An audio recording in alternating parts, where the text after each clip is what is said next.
35 संसद की वित्तीय समितियां। 1 प्राक्कलन समिति। इस समिति में लोकसभा के 30 सदस्य होते हैं। इसमें राज्यसभा के सदस्यों को शामिल नहीं किया जाता है। समिति के सदस्यों का चुनाव प्रत्येक वर्ष आनुपातिक प्रतिनिधित्व के अनुसार एकल संक्रमणीय मत के माध्यम से किया जाता है। इसके सदस्यों का कार्यकाल 1 वर्ष का होता है। ये समिति सरकारी खर्च में कैसे कमी लाई जाए, संगठन में कैसे कुशलता लाई जाए तथा प्रशासन में कैसे सुधार किए जाए आदि विषयों पर रिपोर्ट देती है। प्राक्कलन समिति के प्रतिवेदन पर सदन में बहस नहीं होती है, परंतु ये समिति अपना कार्य वर्ष भर करती है और अपना दृष्टिकोण सदन के समक्ष रखती है। 2 लोक लेखा समिति। प्राक्कलन समिति की जुड़वा बहन के रूप में ज्ञात इस समिति में 22 सदस्य होते हैं, जिसमें 15 सदस्य लोकसभा द्वारा तथा 7 सदस्य राज्यसभा द्वारा 1 वर्ष के लिए निर्वाचित किए जाते हैं। 1967 ईस्वी से स्थापित तथा प्रथा के अनुसार इस समिति के अध्यक्ष के रूप में विपक्ष के किसी सदस्य को नियुक्त किया जाता है। लोक लेखा समिति में राज्यसभा के सदस्यों से को सह सदस्य माना जाता है तथा उन्हें मत देने का अधिकार प्राप्त नहीं है। लोक लेखा समिति का मुख्य कार्य। 1 ये समिति भारत के नियंत्रक महालेखा परीक्षक द्वारा किया गया लेखा परीक्षण संबंधी प्रतिवेदनों की जांच करती है। 2 भारत सरकार के व्यय के लिए सदन द्वारा प्रदान की गई राशियों का विनियोग दर्शाने वाली लेखाओं की जांच करना। 3 संसद द्वारा प्रदान की गई धनराशि के अतिरिक्त धनराशि को व्यय किया गया हो तो समिति उन परिस्थितियों की जांच करती है जिसके कारण अतिरिक्त व्यय करना पड़ा। 4 समिति राष्ट्रपति के वित्तीय मामलों के संचालन में अपव्यय, भ्रष्टाचार, अकुशलता में कमी के किसी प्रमाण को खोज सकती है। 3 सरकारी उपक्रमों की समिति। इस समिति में 22 सदस्य होते हैं, जिनमें से 15 लोकसभा तथा 7 राज्यसभा द्वारा अनुपातिक प्रतिनिधित्व की एकल संक्रमणीय मत पद्धति द्वारा निर्वाचित किए जाते हैं। समिति का अध्यक्ष लोकसभा अध्यक्ष द्वारा नामजद किया जाता है। इस समिति के निम्न कार्य हैं। 1 सरकारी उपक्रमों के प्रतिवेदनों और लेखाओं की ओर उन पर नियंत्रक एवं महालेखा परीक्षक के प्रतिवेदनों की जांच करना। 2 ऐसे विषयों की जांच करना जो सदन या अध्यक्ष द्वारा निर्दिष्ट किए जाएं। 4 कुछ अन्य प्रमुख समितियां। कार्य मंत्रणा समिति। लोकसभा की कार्य मंत्रणा समिति में अध्यक्ष सहित 15 सदस्य होते हैं। लोकसभा का अध्यक्ष इसका पदेन अध्यक्ष होता है। राज्यसभा की कार्य मंत्रणा समिति में इसकी सभा का सभापति इसका पदेन सभापति होता है। गैर सरकारी सदस्यों के विधेयकों तथा संकल्पों संबंधी समिति। इसका गठन लोकसभा में किया जाता है। इस समिति में 15 सदस्य होते हैं। लोकसभा का उपाध्यक्ष इस समिति का अध्यक्ष होता है। पृष्ठ 226। नियम समिति। लोकसभा की नियम समिति में लोकसभा अध्यक्ष सहित 15 सदस्य होते हैं, जबकि राज्यसभा की नियम समिति में सभापति एवं उपसभापति सहित 16 सदस्य होते हैं। लोकसभा अध्यक्ष एवं राज्यसभा के सभापति अपने अपने सदन की समितियों का पदेन अध्यक्ष होते हैं। 5 अनुसूचित जातियों तथा अनुसूचित जनजातियों का कल्याण संबंधी समिति। इसमें 30 सदस्य शामिल किए जाते हैं। इसमें 20 लोकसभा तथा 10 राज्यसभा के सदस्य होते हैं। 6 ग्रंथालय समिति। इसमें 9 सदस्य होते हैं। लोकसभा अध्यक्ष द्वारा मनोनीत 6 लोकसभा सदस्य तथा राज्यसभा के सभापति द्वारा मनोनीत 3 सदस्य शामिल किए जाते हैं। इस समिति का गठन प्रत्येक वर्ष किया जाता है। 36 पंचायती राज। पंचायती राज का शुभारंभ स्वतंत्र भारत में 2 अक्टूबर 1959 ईस्वी को भारत के प्रथम प्रधानमंत्री जवाहरलाल नेहरू के द्वारा राजस्थान राज्य के नागौर जिला में हुआ। 11 अक्टूबर 1959 ईस्वी को पंडित नेहरू ने आंध्र प्रदेश राज्य में पंचायती राज का प्रारंभ किया। 73वां संविधान संशोधन पंचायती राज से संबंधित है। इसके द्वारा संविधान के भाग 9 अनुच्छेद 243 क से ण तक तथा अनुसूचित 11 का प्रावधान किया गया है। 73वां संविधान संशोधन की मुख्य बातें। 1 इसके द्वारा पंचायती राज के त्रिस्तरीय ढांचे का प्रावधान किया गया है। ग्राम स्तर पर ग्राम पंचायत, प्रखंड स्तर पर पंचायत समिति तथा जिला स्तर पर जिला परिषद के गठन की व्यवस्था की गई है। 2 पंचायती राज संस्था के प्रत्येक स्तर में 1/3 स्थानों पर महिलाओं के लिए आरक्षण की व्यवस्था की गई है। 3 इसका कार्यकाल 5 वर्ष निर्धारित किया गया है। पंचायत भंग होने पर 6 माह के अंदर निर्वाचित होंगे। 4 राज्य की संचित निधि से इन संस्थाओं को अनुदान देने की व्यवस्था की गई है। नोट 73वें संविधान संशोधन के बाद पंचायती राज अधिनियम का निर्माण करने वाले प्रथम राज्य कर्नाटक है। पंचायती राज व्यवस्था में सुधार हेतु गठित समितियां: बलवंत राय मेहता समिति 1957 ईस्वी, अशोक मेहता समिति 1977 ईस्वी, पीवी के राय समिति 1985 ईस्वी, एलएम सिंधवी समिति 1986 ईस्वी, 64वां संविधान संशोधन 1989 ईस्वी, 73वां संविधान संशोधन 1993 ईस्वी। 74वां संविधान संशोधन 74वां संविधान संशोधन नगर पालिकाओं से संबंधित है। इसके द्वारा संविधान के भाग 9 का अनुच्छेद 243 त से य 6 तक एवं 12वीं अनुसूची का प्रावधान किया गया है। 74वां संविधान संशोधन की मुख्य बातें: नगर पालिकाओं में महिलाओं के लिए 1/3 भाग स्थान आरक्षित है। नगर पालिकाओं में अनुसूचित जाति तथा जनजाति के लिए भी आरक्षण की व्यवस्था की गई है। नगरीय संस्थाओं का कार्यकाल 5 वर्ष का होगा। विघटन की स्थिति में 6 माह के अंदर चुनाव कराना है। नोट: 73वां संविधान संशोधन अधिनियम 25/4/1993 ईस्वी से और 74वां संविधान संशोधन 1/6/1993 ईस्वी से प्रवर्त हुआ है। नगर पालिका के प्रकार: नगर पंचायत ऐसा ग्रामीण क्षेत्र जो नगर क्षेत्र में परिवर्तित हो रहा हो। नगर परिषद छोटे नगर क्षेत्र के लिए। नगर निगम बड़े नगर क्षेत्र के लिए। नोट: नगर निगम की स्थापना सर्वप्रथम मद्रास में 1687 ईस्वी में की गई थी। पृष्ठ 227। 37 महत्वपूर्ण शब्दावलियां। 1. शून्यकाल। संसद के दोनों सदनों में प्रश्नकाल के ठीक बाद के समय को शून्यकाल कहा जाता है। ये 12 बजे प्रारंभ होता है और 1 बजे दिन तक चलता है। शून्यकाल का लोकसभा या राज्यसभा की प्रक्रिया तथा संचालन नियम में कोई उल्लेख नहीं है। इस काल अर्थात 12 बजे से 1 बजे तक के समय को शून्यकाल का नाम समाचार पत्रों द्वारा दिया गया।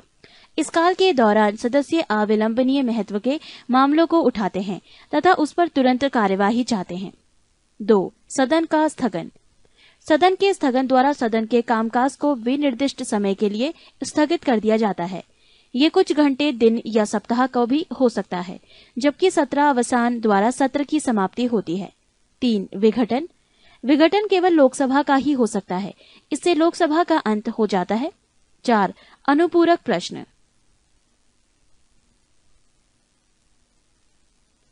सदन में किसी सदस्य द्वारा अध्यक्ष की अनुमति में किसी विषय जिसके संबंध में उत्तर दिया जा चुका है के स्पष्टीकरण हेतु अनुपूरक प्रश्न पूछने की अनुमति प्रदान की जाती है। 5. तारांकित प्रश्न। जिन प्रश्नों का उत्तर सदस्य तुरंत सदन में चाहता है उसे तारांकित प्रश्न कहा जाता है। तारांकित प्रश्नों का उत्तर मौखिक दिया जाता है तथा तारांकित प्रश्नों के अनुपूरक प्रश्न भी पूछे जा सकते हैं।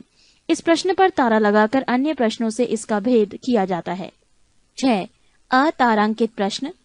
जिन प्रश्नों का उत्तर सदस्य लिखित चाहता है उन्हें अतारांकित प्रश्न कहा जाता है। अतारांकित प्रश्न का उत्तर सदन में नहीं दिया जाता है और इन प्रश्नों के अनुपूरक प्रश्न नहीं पूछे जाते। 7. अल्प सूचना प्रश्न।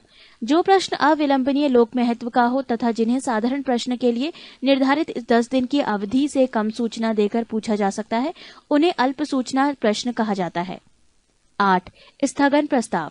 स्थगन प्रस्ताव पेश करने का मुख्य उद्देश्य किसी अविलंबनीय लोक महत्व के मामले की ओर सदन का ध्यान आकर्षित करना है। जब इस प्रस्ताव को स्वीकार कर लिया जाता है तब सदन अविलंबनीय लोक महत्व के निश्चित मामले पर चर्चा करने के लिए सदन का नियमित कार्य रोक देता है।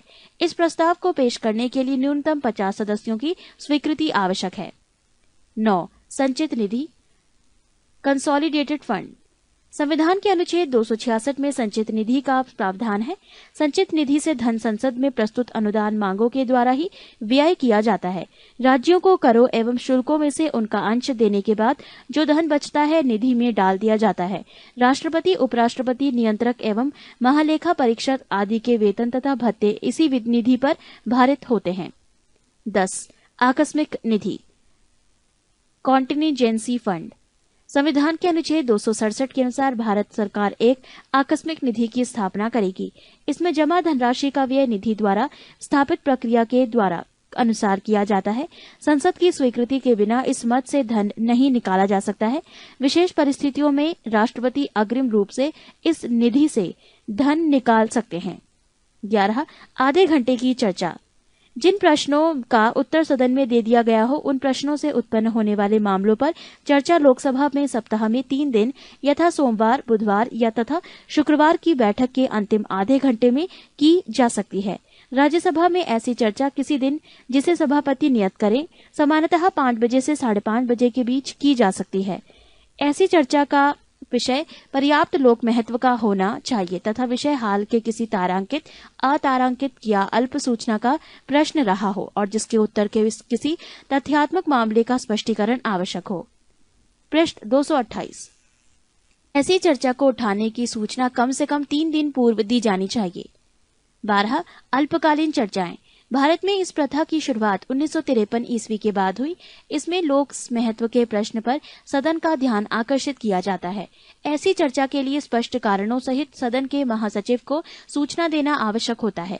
इस सूचना पर कम से कम 2 अन्य सदस्यों के हस्ताक्षर होना भी आवश्यक है। 13. विनियोग विधेयक। विनियोग विधेयक में भारत की संचित निधि पर भारत व्यय की पूर्ति के लिए अपेक्षित धन तथा सरकार के खर्च हेतु अनुदान की मांग शामिल होती है। भारत की संचित निधि में से कोई धन विनियोग विधेयक के अधीन ही निकाला जा सकता है। 14. लेखा अनुदान। जैसा कि विदित है, विनियोग विधेयक के पारित होने के बाद ही भारत की संचित निधि से कोई रकम निकाली जा सकती है, किंतु सरकार को इस विधेयक के पारित होने के पहले भी रुपयों की आवश्यकता हो सकती है। अनुच्छेद 116 क के अंतर्गत लोकसभा लेखा अनुदान वोट ऑन अकाउंट पारित कर सरकार के लिए एक अग्रिम राशि मंजूर कर सकती है, जिसके बारे में बजट विवरण देना सरकार के लिए संभव नहीं है। 15. वित्त विधेयक फाइनेंस बिल। संविधान के अनुच्छेद 112 वित्त विधेयक को परिभाषित करता है। जिन वित्तीय प्रस्तावों को सरकार आगामी वर्ष के लिए सदन में प्रस्तुत करती है, उन वित्तीय प्रस्तावों को मिलाकर वित्त विधेयक की रचना होती है। सामान्यतः वित्त विधेयक उस विधेयक को कहते हैं जो राजस्व या व्यय से संबंधित होता है। संसद में प्रस्तुत सभी वित्त विधेयक धन विधेयक नहीं हो सकते हैं। वित्त विधेयक धन विधेयक है या नहीं, इसे प्रमाणित करने का अधिकार केवल लोकसभा अध्यक्ष को है। 16. धन विधेयक। संसद में राजस्व एकत्र करने अथवा अन्य प्रकार से धन से संबद्ध विधेयक को धन विधेयक कहते हैं। संविधान के अनुच्छेद 110(1) के उपखंड क से 6 तक में उल्लेखित विषयों से संबंधित विधेयकों को धन विधेयक कहा जाता है। धन विधेयक केवल लोकसभा में ही पेश किया जाता है। धन विधेयक को राष्ट्रपति पुनः विचार के लिए लौटा नहीं सकता है। 17. अनुपूरक अनुदान। यदि विनियोग विधेयक द्वारा किसी विशेष सेवा पर चालू वर्ष के लिए व्यय किए जाने के लिए प्राधिकृत कोई राशि अपर्याप्त पाई जाती है या वर्ष के बजट में उल्लिखित न की गई और किसी नई सेवा पर खर्च की आवश्यकता उत्पन्न हो जाती है, तो राष्ट्रपति एक अनुपूरक अनुदान संसद के समक्ष पेश करवाएगा। अनुपूरक अनुदान और विनियोग विधेयक दोनों के लिए एक ही प्रक्रिया विहित की गई है। 18. बजट सत्र। ये सत्र फरवरी के दूसरे या तीसरे सप्ताह के सोमवार को आरंभ होता है। इसे बजट सत्र इसलिए कहते हैं कि इस सत्र में आगामी वित्तीय वर्ष का अनुमानित बजट प्रस्तुत, विचारित और पारित किया जाता है। 19. सामूहिक उत्तरदायित्व। अनुच्छेद 75(3) के अनुसार मंत्रिपरिषद लोकसभा के प्रति सामूहिक रूप से उत्तरदायी होगी। इसका अभिप्राय यह है कि वो अपने पद पर तब तक बनी रह सकती है जब तक उसे निम्न सदन अर्थात लोकसभा के बहुमत का समर्थन प्राप्त है। लोकसभा का विश्वास खोते ही मंत्रिपरिषद को तुरंत पदत्याग करना होगा। 20. कटौती प्रस्ताव। सत्ता पक्ष द्वारा सदन की स्वीकृति के लिए प्रस्तुत अनुदान की मांगों में किसी भी प्रकार की कटौती के लिए विपक्ष द्वारा रखे गए प्रस्ताव को कटौती प्रस्ताव कहा जाता है। सरकार की नीतियों को अस्वीकृति तो दर्शाने के लिए विपक्ष द्वारा प्रायः ₹1 की कटौती का प्रस्ताव किया जाता है, जिसका अर्थ ये भी होता है कि प्रस्ताव मांग के मुद्दों का स्पष्ट उल्लेख किया जाए। पृष्ठ 229। 21. अविश्वास प्रस्ताव। अविश्वास प्रस्ताव सदन में विपक्षी दल के किसी सदस्य द्वारा रखा जाता है। प्रस्ताव के पक्ष में कम से कम 50 सदस्यों का होना आवश्यक है तथा प्रस्ताव प्रस्तुत किए जाने के 10 दिन के अंदर इस पर चर्चा होना भी आवश्यक है। चर्चा के बाद अध्यक्ष मतदान द्वारा निर्णय की घोषणा करता है। 22. मूल प्रस्ताव। मूल प्रस्ताव अपने आप में संपूर्ण प्रस्ताव होता है जो सदन के अनुमोदन के लिए पेश किया जाता है। मूल प्रस्ताव को इस तरह से बनाया जाता है कि उससे सदन के फैसले की अभिव्यक्ति हो सके। निम्नलिखित प्रस्ताव मूल प्रस्ताव होते हैं। 1. राष्ट्रपति के अभिभाषण पर धन्यवाद प्रस्ताव। 2. अविश्वास प्रस्ताव। इस प्रस्ताव के माध्यम से सदन का कोई सदस्य मंत्रिपरिषद में अपना अविश्वास व्यक्त करता है और यदि ये प्रस्ताव पारित कर दिया जाता है तो मंत्रिपरिषद को त्यागपत्र देना पड़ता है। 3. लोकसभा के अध्यक्ष, उपाध्यक्ष या राज्यसभा के उपसभापति के निर्वाचन के लिए या हटाने के लिए प्रस्ताव। 4. विशेष अधिकार प्रस्ताव। ये प्रस्ताव संसद के किसी सदस्य द्वारा पेश किया जाता है जब उसे ये प्रतीत होता है कि मंत्रिपरिषद के किसी सदस्य ने संसद में झूठा तथ्य प्रस्तुत करके सदन के विशेष अधिकार का उल्लंघन किया है। 23. स्थानापन्न प्रस्ताव। जो प्रस्ताव मूल प्रस्ताव के स्थान पर और उसके विकल्प के रूप में पेश किए जाते हैं उन्हें स्थानापन्न प्रस्ताव कहा जाता है। 4. अनुषंगी प्रस्ताव। इस प्रस्ताव को विभिन्न प्रकार के कार्यों की अगली कार्यवाही के लिए नियमित उपाय के रूप में पेश किया जाता है। 25. प्रतिस्थापन प्रस्ताव। ये किसी अन्य प्रश्न पर विचार विमर्श के दौरान पेश किया जाता है। कोई सदस्य किसी विधेयक पर विचार करने के प्रस्ताव के संबंध में प्रतिस्थापन प्रस्ताव पेश करता है। 26. संशोधन प्रस्ताव। ये प्रस्ताव मूल प्रस्ताव में संशोधन करने के लिए पेश किया जाता है। 27. अनियमित दिन वाले प्रस्ताव। जिस प्रस्ताव को अध्यक्ष द्वारा स्वीकार या अस्वीकार किया जा सकता है लेकिन उस प्रस्ताव पर विचार विमर्श के लिए कोई समय नियत नहीं किया जाता, उसे अनियमित दिन वाला प्रस्ताव कहा जाता है। 28. अध्यादेश। राष्ट्रपति अथवा राज्यपाल संसद अथवा विधानमंडल के सत्र अवसान की स्थिति में आवश्यक विषयों से संबंधित अध्यादेश का प्रख्यापन करते हैं। अध्यादेश में निहित विधि संसद अथवा विधानमंडल के अगले सत्र की शुरुआत के 6 सप्ताह के बाद प्रवर्तन योग्य नहीं रह जाती यदि संसद अथवा विधानमंडल द्वारा उसका अनुमोदन नहीं कर दिया जाता है। 29. निंदा प्रस्ताव। निंदा प्रस्ताव मंत्रिपरिषद अथवा किसी एक मंत्री के विरुद्ध उसकी विफलता पर खेद अथवा रोष व्यक्त करने के लिए किया जाता है। निंदा प्रस्ताव में निंदा के कारणों का उल्लेख करना आवश्यक होता है। निंदा प्रस्ताव नियमानुसार है या नहीं इसका निर्णय अध्यक्ष करता है। 30. धन्यवाद प्रस्ताव। राष्ट्रपति के अभिभाषण के बाद संसद की कार्यमंत्रणा समिति की सिफारिश पर 3-4 दिनों तक धन्यवाद प्रस्ताव पर चर्चा होती है। चर्चा प्रस्तावक द्वारा आरंभ होती है तथा उसके बाद प्रस्तावक का समर्थक बोलता है। इस चर्चा में राष्ट्रपति के नाम का उल्लेख नहीं किया जाता है क्योंकि अभिभाषण की विषय वस्तु के लिए सरकार उत्तरदायी होती है। अंत में धन्यवाद प्रस्ताव मतदान के लिए रखा जाता है तथा उसे स्वीकृत किया जाता है। पृष्ठ 230। 31. विश्वास प्रस्ताव। बहुमत का समर्थन प्राप्त होने में संदेह होने की स्थिति में सरकार द्वारा लोकसभा में विश्वास लाया जाता है। इस प्रस्ताव का उद्देश्य ये सिद्ध करना होता है कि सदन का बहुमत उसके साथ है। विश्वास प्रस्ताव के पारित न होने की दशा में सरकार के त्यागपत्र देना आवश्यक हो जाता है। 32. Back bencher. सदन में आगे के स्थान प्रायः मंत्रियों, संसदीय सचिवों तथा विरोधी दल के नेताओं के लिए आरक्षित रहते हैं। गैर सरकारी सदस्यों के लिए पीछे का स्थान नियत रहता है। पीछे बैठने वाले सदस्यों को ही बैक बेंचर कहा जाता है। 33. बुलेटिन। बुलेटिन वो संसदीय प्रक्रिया है जिसमें सभी मांगों को जो नियत तिथि तक न निपटाई गई हो बिना चर्चा के ही मतदान के लिए रखा जाता है। 34. काकस। किसी राजनीतिक दल अथवा गुट के प्रमुख सदस्यों की बैठक को काकस कहते हैं। इन प्रमुख सदस्यों द्वारा तय की गई नीतियों से पूरा दल संचालित होता है। 35. त्रिशंकु संसद। आम चुनाव में किसी राजनीतिक दल को स्पष्ट बहुमत न मिलने की स्थिति में त्रिशंकु संसद की रचना होती है। त्रिशंकु संसद की स्थिति में दल बदल जैसे कुप्रवृत्तियों को प्रोत्साहन मिलता है। देश में 9वीं, 10वीं, 11वीं एवं 12वीं लोकसभा की यही स्थिति रही। 36. नियम 193। इस नियम के अंतर्गत सदस्य अत्यावश्यक एवं अविलंबनीय विषय पर तुरंत अल्पकालिक चर्चा की मांग कर सकते हैं। ये नियम 1953 ईस्वी में बनाया गया था। इससे सदन की नियमावली में अविलंब चर्चा के लिए स्थगन प्रस्ताव के अतिरिक्त अन्य कोई साधन सदस्यों के पास न था, इसीलिए यह नियम बनाया गया। इसके अतिरिक्त सदस्य किसी भी सार्वजनिक महत्व के अविलंबनीय विषय पर अल्पकालिक चर्चा के लिए नोटिस दे सकते हैं। ये चर्चा किसी प्रस्ताव के माध्यम से नहीं होती। इसी कारण चर्चा के अंत में सदन में मत विभाजन नहीं होता। केवल सभी पक्ष के सदस्यों को संबद्ध विषयों पर अपने विचार प्रकट करने का अवसर मिलता है। 37. न्यायिक पुनर्विलोकन। भारत में न्यायपालिका को न्यायिक पुनर्विलोकन की शक्ति प्राप्त होती है। न्यायिक पुनर्विलोकन के अनुसार न्यायालयों को ये अधिकार प्राप्त है कि यदि विधानमंडल द्वारा पारित की गई विधियां अथवा कार्यपालिका द्वारा किए गए आदेश संविधान के प्रतिकूल है तो वो उन्हें निरस्त घोषित कर सकते हैं। 38. गढ़ पूर्ति क्योरम। सदन में किसी बैठक के लिए गढ़पूर्ति अथवा अध्यक्ष सहित कुल सदस्य संख्या का 10वां भाग होती है। बैठक शुरू होने के पूर्व यदि गढ़पूर्ति नहीं है तो गढ़पूर्ति घंटी बजाई जाती है। अध्यक्ष तभी पीठासीन होता है जब गढ़पूर्ति हो जाती है। 39 प्रश्नकाल। दोनों सदनों में प्रत्येक बैठक के प्रारंभ के 1 घंटे तक प्रश्न किए जाते हैं और उनके उत्तर दिए जाते हैं। इसे प्रश्नकाल कहा जाता है। प्रश्नकाल के दौरान सदस्यों को सरकार के कार्यों पर आलोचन प्रत्यालोचन का समय मिलता है। इसके 2 लाभ हैं।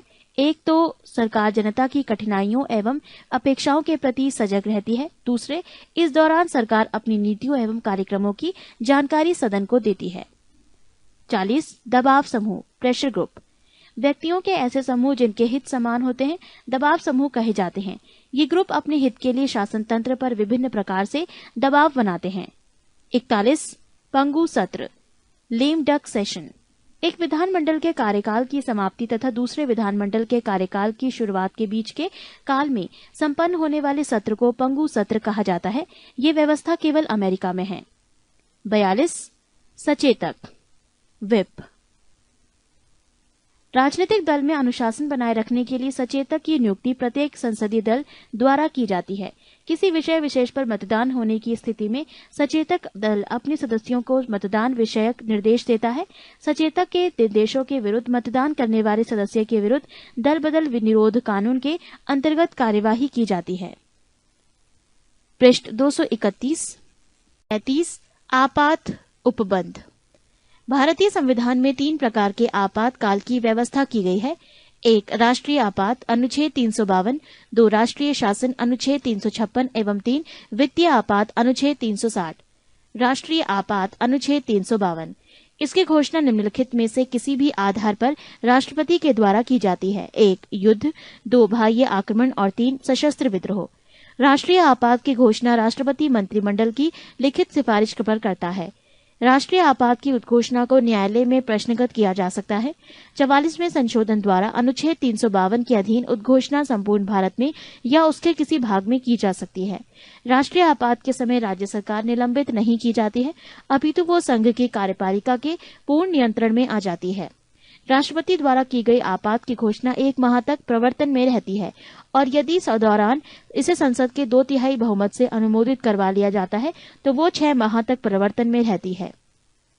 संसद इसे पुनः एक बार में 6 महीने तक बढ़ा सकती है।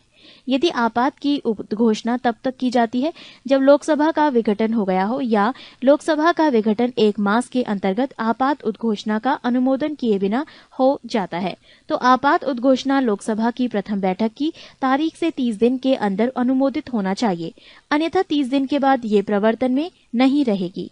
यदि लोकसभा साधारण बहुमत से आपात उद्घोषणा को वापस लेने का प्रस्ताव पारित कर देती है तो राष्ट्रपति को उद्घोषणा वापस लेनी पड़ती है। आपात उद्घोषणा पर विचार करने के लिए लोकसभा का विशेष अधिवेशन तब आहूत किया जा सकता है जब लोकसभा की कुल सदस्य संख्या के 1/10 सदस्यों द्वारा लिखित सूचना लोकसभा अध्यक्ष को जब सत्र चल रहा हो या राष्ट्रपति को जब सत्र नहीं चल रहा हो दी जाती है। लोकसभा अध्यक्ष या राष्ट्रपति सूचना प्राप्ति के 14 दिनों के अंदर लोकसभा का विशेष अधिवेशन आहूत करते हैं। आपातकाल की उद्घोषणा के प्रभाव। जब कभी संविधान के अनुच्छेद 352 के अंतर्गत आपातकाल की उद्घोषणा होती है तो इसके ये प्रभाव होते हैं। 1 राज्य की कार्यपालिका शक्ति संघीय कार्यपालिका के अधीन हो जाती है। 2 संसद की विधायी शक्ति राज्य सूची से संबद्ध राज्य विषयों तक विस्तृत हो जाती है। 3 संविधान के अनुच्छेद 19 में दी गई स्वतंत्रताएं स्थगित हो जाती हैं। 4 राष्ट्रपति को यह अधिकार प्राप्त हो जाता है कि संविधान के अनुच्छेद 20 से 21 में उल्लिखित अधिकारों के क्रियान्वयन के लिए न्यायपालिका की शरण लेने के अधिकार को स्थगित कर दे। पृष्ठ 223। अनुच्छेद 352 के अधीन बाह्य आक्रमण के आधार पर आपात की प्रथम घोषणा चीनी आक्रमण के समय 26 अक्टूबर 1962 ईस्वी को की गई थी। ये उद्घोषणा 10 जनवरी 1968 ईस्वी को वापस ले ली गई। दूसरी बार आपात की घोषणा 3 दिसंबर 1971 ईस्वी को पाकिस्तान से युद्ध के समय की गई, बाह्य आक्रमण के आधार पर। तीसरी बार राष्ट्रीय आपात की घोषणा 26 जून 1975 ईस्वी को आंतरिक गड़बड़ी की आशंका के आधार पर जारी की गई थी। दूसरी तथा तीसरी उद्घोषणा को मार्च 1977 ईस्वी में वापस ली गई। राज्य में राष्ट्रपति शासन। अनुच्छेद 356 के अधीन राष्ट्रपति किसी राज्य में ये समाधान हो जाने पर कि राज्य में संवैधानिक तंत्र विफल हो गया है अथवा राज्य संघ की कार्यपालिका के किन्हीं निर्देशों का अनुपालन करने में असमर्थ रहता है तो आपात स्थिति की घोषणा कर सकता है। राज्य में आपात की घोषणा के बाद संघ न्यायिक कार्य छोड़कर राज्य प्रशासन के कार्य अपने हाथ में ले लेता है। राज्य में आपात उद्घोषणा की अवधि 2 मास होती है। इससे अधिक के लिए संसद से अनुमति लेनी होती है, तब ये 6 मास की होती है। अधिकतम 3 वर्ष तक ये एक राज्य के प्रवर्तन में रह सकती है। इससे अधिक के लिए संविधान में संशोधन करना पड़ता है। सर्वप्रथम पंजाब राज्य में अनुच्छेद 356 का प्रयोग किया गया है। 1951 ईस्वी में भार्गव मंत्रिमंडल के पतन का कारण। सर्वाधिक समय तक अनुच्छेद 356 का प्रयोग पंजाब राज्य ही में रहा, 11/5/1987 ईस्वी से 25/2/1992 ईस्वी तक। वित्तीय आपात। अनुच्छेद 360 के तहत वित्तीय आपात की उद्घोषणा राष्ट्रपति द्वारा तब की जाती है जब उसे विश्वास हो जाए कि ऐसी स्थिति विद्यमान है जिसके कारण भारत के वित्तीय स्थायित्व या साख को खतरा है। वित्तीय आपात की उद्घोषणा को 2 महीनों के भीतर संसद के दोनों सदनों के सम्मुख रचना तथा उनकी स्वीकृति प्राप्त करना आवश्यक है। वित्तीय आपात की घोषणा उस समय की जाती है जब लोकसभा विघटित हो तो 2 महीने के भीतर राज्यसभा की स्वीकृति मिलने के उपरांत वो आगे भी लागू रहेगी, किंतु नवनिर्वाचित लोकसभा द्वारा उसकी प्रथम बैठक के आरंभ से 30 दिन के भीतर ऐसी उद्घोषणा की स्वीकृति आवश्यक है। राष्ट्रपति वित्तीय आपात की घोषणा को किसी समय वापस ले सकता है। शपथ एवं त्यागपत्र। पद राष्ट्रपति, शपथ मुख्य न्यायाधीश, त्यागपत्र उपराष्ट्रपति। पद उपराष्ट्रपति, शपथ राष्ट्रपति, त्यागपत्र राष्ट्रपति। राज्यपाल, शपथ राज्य उच्च न्यायालय के मुख्य न्यायाधीश, त्यागपत्र राष्ट्रपति। मुख्य न्यायाधीश, शपथ राष्ट्रपति, त्यागपत्र राष्ट्रपति। प्रधानमंत्री, शपथ राष्ट्रपति, त्यागपत्र राष्ट्रपति। लोकसभा अध्यक्ष शपथ नहीं लेता है, त्यागपत्र उपाध्यक्ष। वित्तीय आपात का प्रभाव। 1. उच्चतम न्यायालय उच्च न्यायालय के न्यायाधीशों और संघ तथा राज्य सरकारों के अधिकारियों के वेतन में कमी की जा सकती है। 2. राष्ट्रपति आर्थिक दृष्टि से किसी भी राज्य सरकार को निर्देश दे सकता है। 3. राष्ट्रपति को यह अधिकार प्राप्त हो जाता है कि वो राज्य सरकारों को ये निर्देश दें कि राज्य के समस्त वित्त विधेयक उसकी स्वीकृति से विधानसभा में प्रस्तुत किए जाएं। 4. राष्ट्रपति केंद्र तथा राज्यों में धन संबंधी विभाजन के प्रावधानों में आवश्यक संशोधन कर सकते हैं। पृष्ठ 224। 34.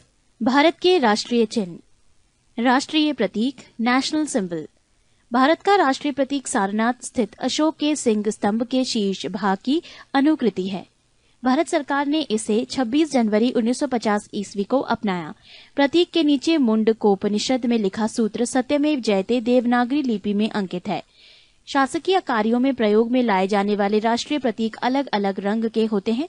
नीला राष्ट्रीय प्रतीक भारत के मंत्रियों द्वारा, लाल राष्ट्रीय प्रतीक राज्यसभा के सदस्यों के अधिकारियों द्वारा, हरा राष्ट्रीय प्रतीक लोकसभा के सदस्यों के द्वारा उपयोग में लाया जाता है। राष्ट्रीय ध्वज, नेशनल फ्लैग। 3 पट्टियां वाला तिरंगा, गहरा केसरिया ऊपर, सफेद बीच और गहरा हरा रंग सबसे नीचे है। सफेद पट्टी के बीच में नीले रंग का चक्र है जिसमें 24 तीलियां हैं तथा इसे सारनाथ में अशोक के सिंह स्तंभ पर बने चक्र से लिया गया है।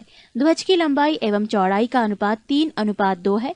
भारत के संविधान सभा ने राष्ट्रध्वज का प्रारूप 22 जुलाई 1947 को अपनाया। राष्ट्रीय ध्वज का केसरिया रंग जागृति, शौर्य तथा त्याग का, सफेद रंग सत्य एवं पवित्रता का एवं हरा रंग जीवन समृद्धि का प्रतीक है। भारतीय ध्वज संहिता 2002 के अनुसार सभी भारतीय नागरिकों एवं निजी संस्थाओं आदि को भी राष्ट्रीय ध्वज प्रदर्शन का अधिकार है। जनवरी 2004 को एक महत्वपूर्ण निर्णय में उच्चतम न्यायालय मुख्य न्यायाधीश BN खरे की अध्यक्षता में ने ये घोषणा की कि संविधान के अनुच्छेद 19(1)(a) के अधीन राष्ट्रीय ध्वज फहराना नागरिकों का मूल अधिकार है। नोट: भारत के राष्ट्रीय ध्वज का पहली बार प्रदर्शन 14 अगस्त 1947 की मध्य रात्रि में हुआ। राष्ट्रगान, नेशनल एंथम।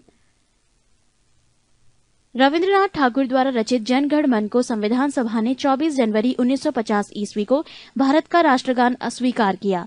इसके गायन का समय 52 सेकंड है तथा संक्षिप्त अवधि 20 सेकंड है, जिसमें इसकी प्रथम और अंतिम पंक्तियां गाई जाती हैं। ये सर्वप्रथम 27 दिसंबर 1911 को भारतीय कांग्रेस के कोलकाता अधिवेशन अध्यक्ष पंडित विशन नारायण दत्त में गाया गया। इसे रविंद्रनाथ ठाकुर ने 1912 ईस्वी में तत्वबोधिनी में भारत भाग्य विधाता शीर्षक से प्रकाशित किया गया था तथा 1919 ईस्वी में मॉर्निंग सॉन्ग ऑफ इंडिया के नाम से अंग्रेजी अनुवाद किया।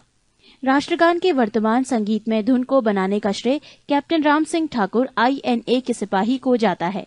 सर्वप्रथम इसे 27 दिसंबर 1911 को कांग्रेस के कोलकाता अधिवेशन में गाया गया था।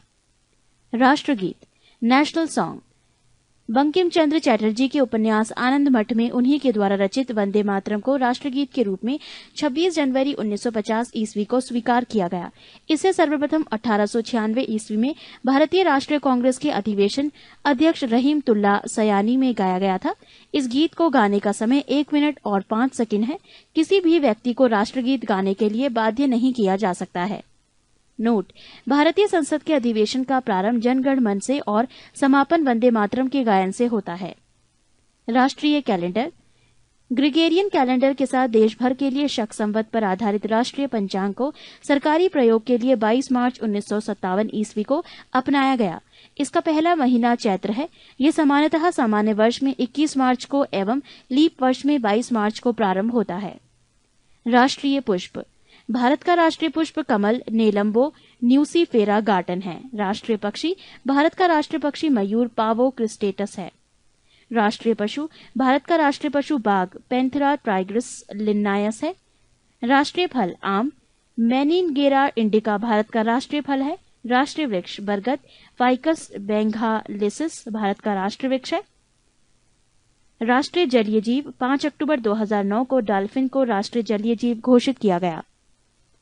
पृष्ठ 225।